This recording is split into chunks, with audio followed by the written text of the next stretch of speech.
on appelle ça un suiveur. Suiveur de tension. D'accord? On verra ça. Bon, maintenant, on doit trouver tous les courants dans chaque branche et les potentiels à chaque niveau, à chaque point d'intersection, de connexion aussi. VA, c'est la tension sortie, deuxième étage, et VA du premier étage. Le signal qui attaque va sortir ici, c'est le premier étage, et ce signal va attaquer ici, ça sort ici, c'est le deuxième étage. Pour faire ça, on va redessiner le schéma, on transforme ce schéma de circuit en un schéma de calcul. D'accord? On y va.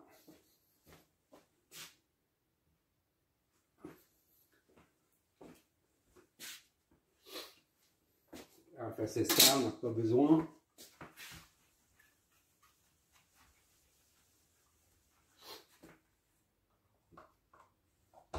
J'ai reproduit le schéma ici, j'ai traduit ça en ça. Ça, c'est la source de tension VS, source indépendante. VS, on remet. D'accord? Et comme on raisonne depuis un certain temps en termes AOP idéal,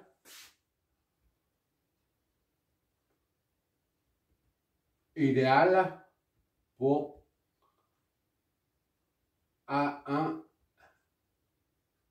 AOP1 et AOP2, A1 est égal à A2 est égal à plus infini. D'accord? Amplification est infinie. De même que Z entrée ici, c'est la même chose qu'ici, infini. Bon, comme il s'agit d'un AOP, des AOP idéaux, on ne s'occupe pas de la tension dépendante à interne.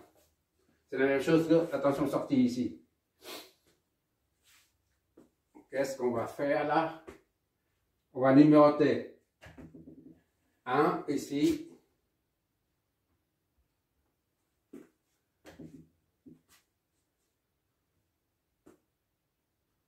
2 là. 3 ici. Et 4 ici. Numérote les nœuds. Là, je remets ce trait-là, c'est ce trait-là. La masse, je remets. L'entrée plus, c'est V plus. V1 plus, donc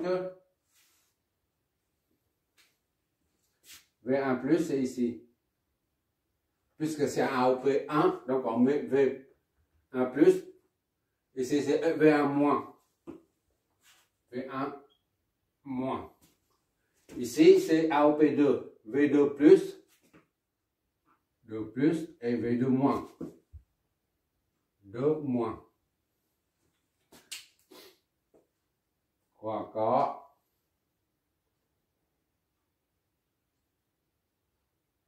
Courant ici est nul. L'impédance d'entrée est infinie, le courant est nul.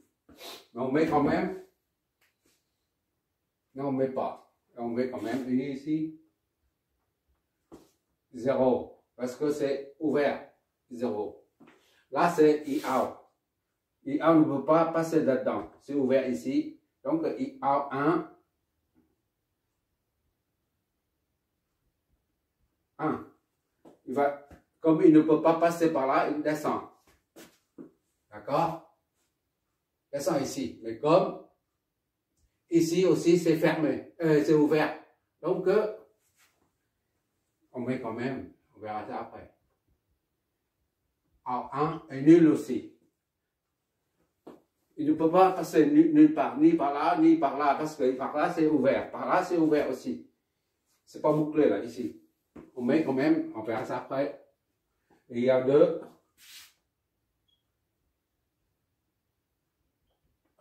Il ne peut pas passer par là, il passe par là. Par contre, ça, c'est pas fermé là, ici. C'est pas fermé. Mais là, c'est fermé. Donc, il y a 2 circuits comme ça. et out 2. IAO 2 arrive jusque là. Ici, c'est ouvert. Il ne peut pas remonter. Et out 2. Voilà. Ok, c'est comme ça. Et enfin, la tension sortie V.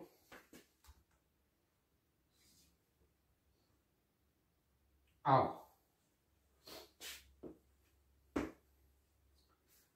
On peut dire ici c'est VA2 et ici c'est VA1. D'accord? Mais ça en gros, et ça va pour alléger un peu le schéma, on met pas. Qu'est-ce qu'il y a? Donc les courants sont fléchés. Maintenant, il ne reste que les tensions à flécher.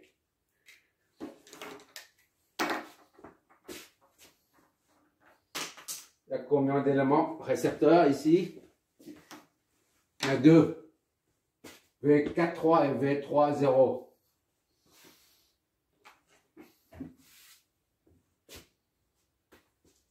Ici, c'est 0. La masse. La même chose qu'ici et là, hein, mais je ne mets pas. Donc, V, il y a 2. Je mets ici, il y a 2 pour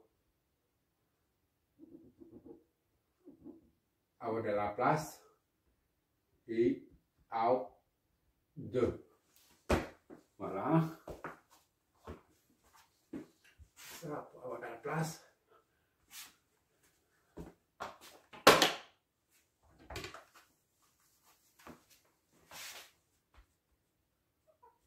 Voilà. Ici, c'est V3. 3,0, la flèche. Et là, c'est V.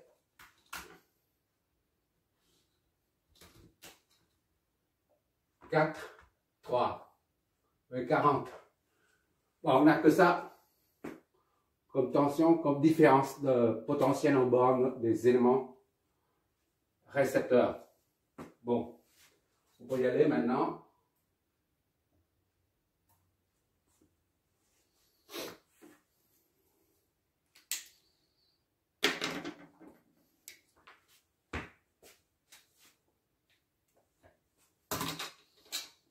V0 est égal à 0,20. D'accord? C'est sous-entendu.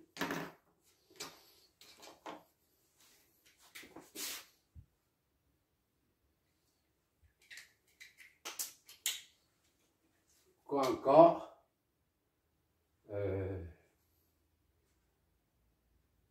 V. Ici, c'est V. 10. V1, 0. V10. V10. Oula.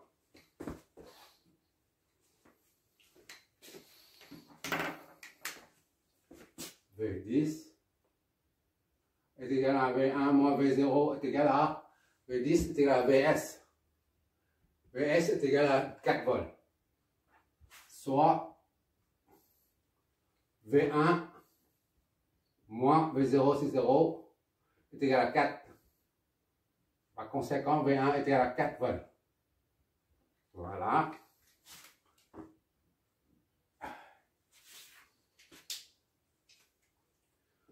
V1 est 4 volts. Ici, 4 volts. AP idéal est idéal. D'où V1 plus est égal à V1 moins.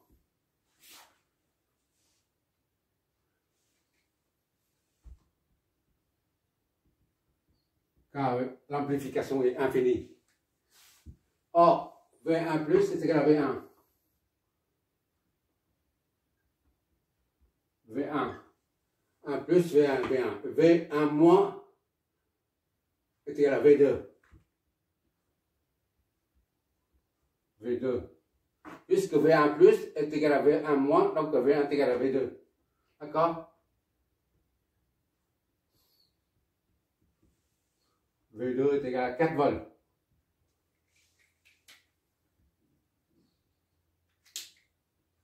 Voilà.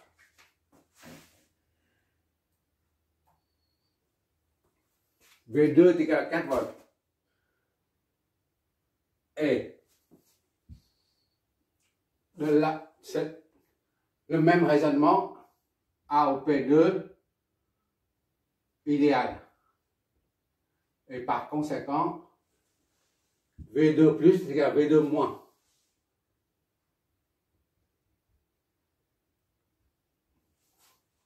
Or, V2 plus là, c'est égal à V2, d'accord? 4 volts. D'accord? V2 moins est égal à V3.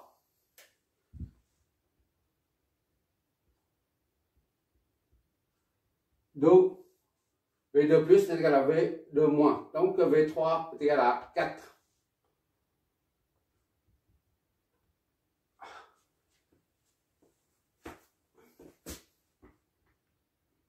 Hop là.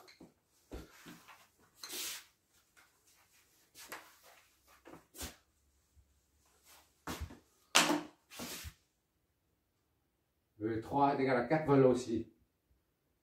Partout, c'est 4. On va bien voir tout à l'heure. Pourquoi c'est comme ça? Pour l'instant, on prend les résultats en provenance des équations. Qu'est-ce qu'on va faire maintenant?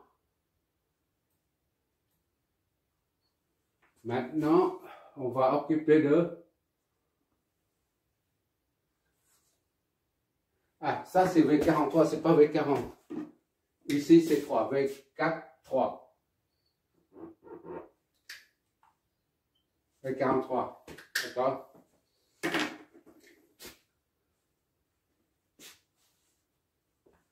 On voit toujours, j'espère. Ah, largement. Bon, on continue. V43 est égal à V4 moins V3. V43 là, ici, là, est égal à 1 IA2. 1 fois IA2. C'est-à-dire IA2 est égal à V4 moins V3 sur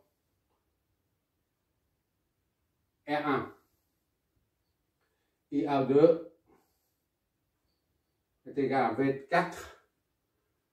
V4, c'est inconnu jusqu'à présent. V4 moins V3. V3, c'est moins 4 divisé par R1. R1, c'est 4, 6K, 6000. Voilà, notre V4 moins 4, 6000. Maintenant, c'est V30. Ok, dernière ligne. V30 est égal à V3 moins V0. V30, V3 moins 0 est égal à R2 fois IA2.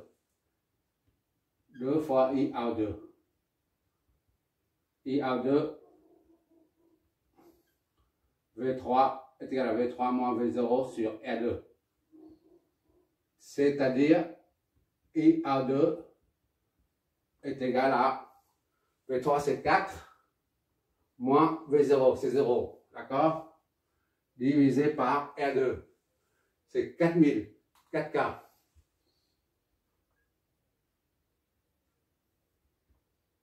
Sur 1000.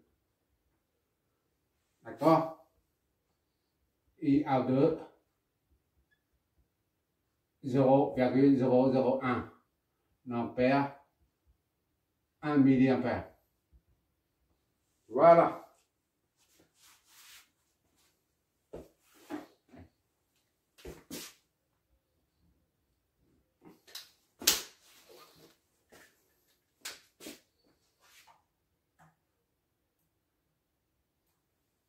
Maintenant, on peut, à partir de là, IA2, on va égaliser ça pour en déduire.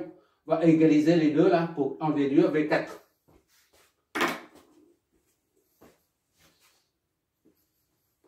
À partir de 1, donc, hop là. 1, ça nous donne IA2, on met ça 0,01 est égal à V4 moins 4 sur 6000 sur 6000. Donc 6000 fois ça fait 6. 6 plus 4 V4. Donc V4 est égal à 10 volts. Ok? J'espère que je n'ai pas fait de bêtises, des conneries là. Et V4, c'est le potentiel au point 4, c'est le même que celui-là. VA, c'est par rapport à la masse, c'est 0 volts. 4 moins 0, ça fait 4. Donc VA en V4, V40 égale à V4 moins V0. D'accord? C'est égal à V4 moins. Je vais doucement, c'est pour ça que V4 c'est 10, moins 0 c'est 10. D'accord?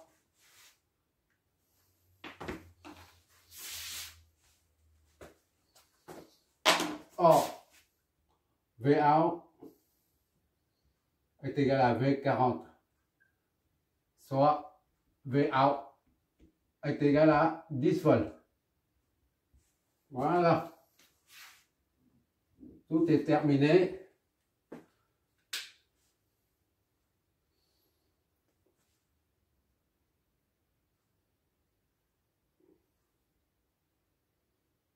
Tout est là. Récapitulons. On a ici, hop, moins, hop, ici. C'est un schéma récapitulatif, d'accord? Sur lequel on fait figurer les résultats.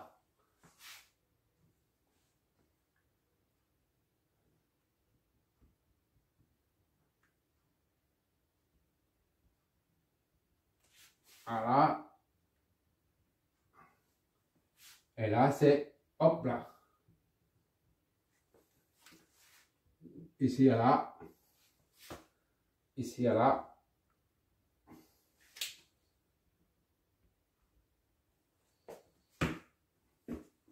Là, c'est 4 volts. VS 4 volts. Bon, le I ici, c'est nul. 0. D'accord? I A là est nul. Ici, I est nul. D'accord? Par conséquent, ici est nul. Il n'y a pas de courant qui rentre dans ni là, ni là. I aussi, ici est nul. D'accord? Et I qui sort à IA2. Je note IA1. Nul. Ça, c'est IA2. 2. Voilà. IA2, c'est 1 mA. Tout ça, tu reverras sur tu verras le résultat des simulations. D'accord? Et quoi? Ici, c'est pareil. IA2, c'est ici, là, 1 mA. Idem. Ici, c'est 1 mA. Idem. Ici, c'est nul. Voilà. Et la tension, ici, c'est V2. V20 ou V2 est égal à 4 volts. 4 volts. Et là, c'est 10 volts. Vout 10 volts. Voilà. Pourquoi on a dit un suiveur tout à l'heure? Je reprends tout ça, hein. C'est bon. Hein. Pas de courant à cause de l'impédance d'entrée infinie. Le courant ne peut pas entrer dedans. Idem ici, l'impédance d'un AOP idéal, c'est infini. Il ne peut pas passer. Là, on dit c'est un amplificateur suiveur. Pourquoi suiveur? Parce que ici, c'est à ce niveau, on a dit V1, c'est 4 volts. Se trouve ici. Ça, c'est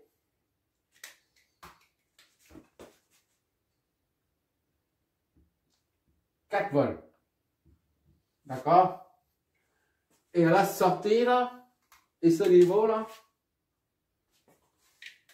on retrouve 4 volts. Également.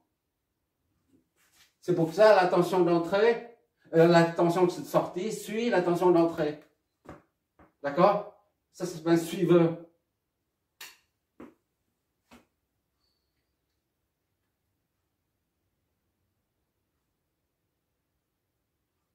Ici, 4 volts ici, c'est-à-dire 4 volts là. Là aussi, c'est 4 volts. 4 volts. Les deux, c'est 4 volts. D'accord?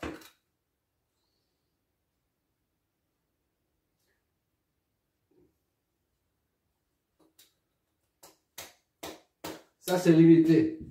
Gain et V1 est limité parce que 4 divisé par 4, 4 volts sur 4 volts, GV1 est égal à 1. GV2, 10 divisé par 4, ça fait 5 sur 2, 2,5. 2,5.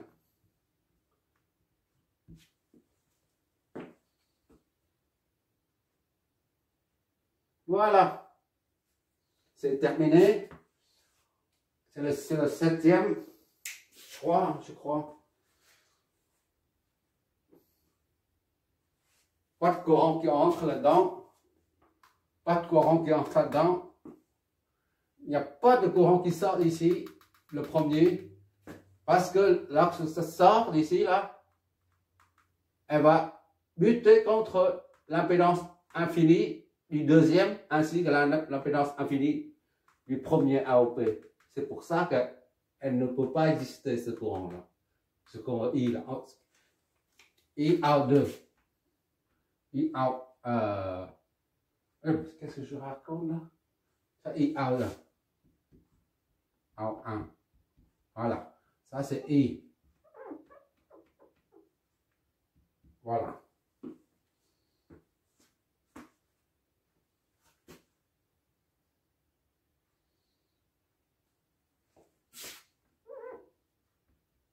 Zéro. Ça s'appelle le suiveur.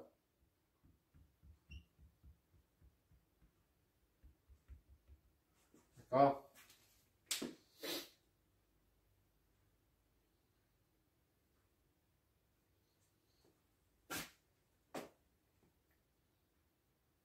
C'est le principe des deux. On verra ça en électronique pure, c'est-à-dire lorsqu'on étudie les transistors.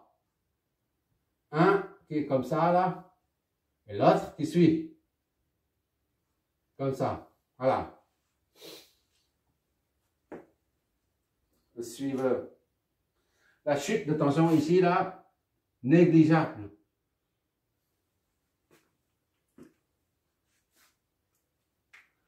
Est-ce qu'on va faire des...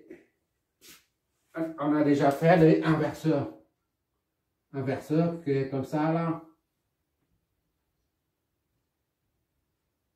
Le non inverseur.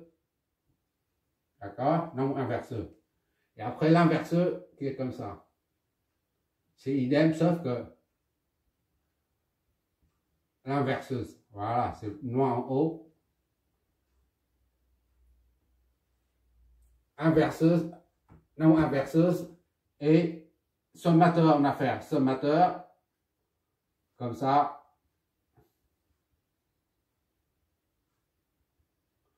Sommateur, on se rappelle. Le mémoire, je ne sais pas si c'est trop, c'est ça comme, ou pas. Sommateur, d'accord? Non inverseuse, inverseux.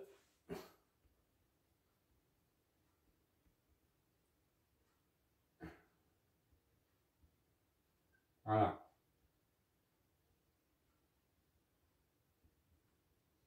Plus, moins, plus, moins, plus, moins. Et on a trouvé ici.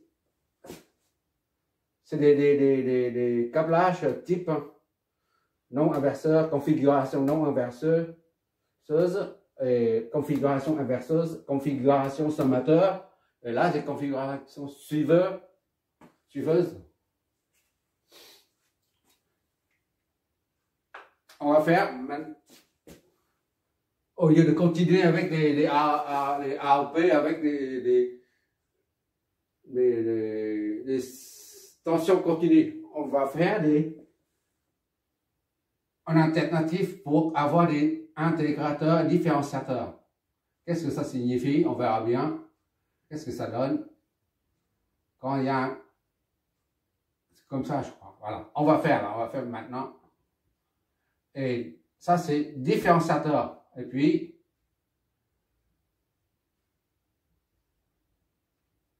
bon, je vais voir.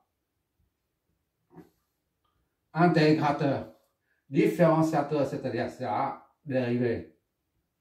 Et ça, c'est l'intégrale. D'accord?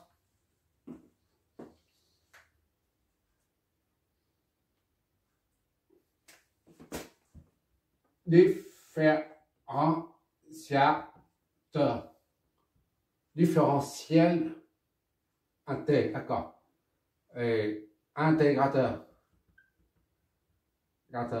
L'intégrale en fait. D'accord? On va faire ça. Et ça.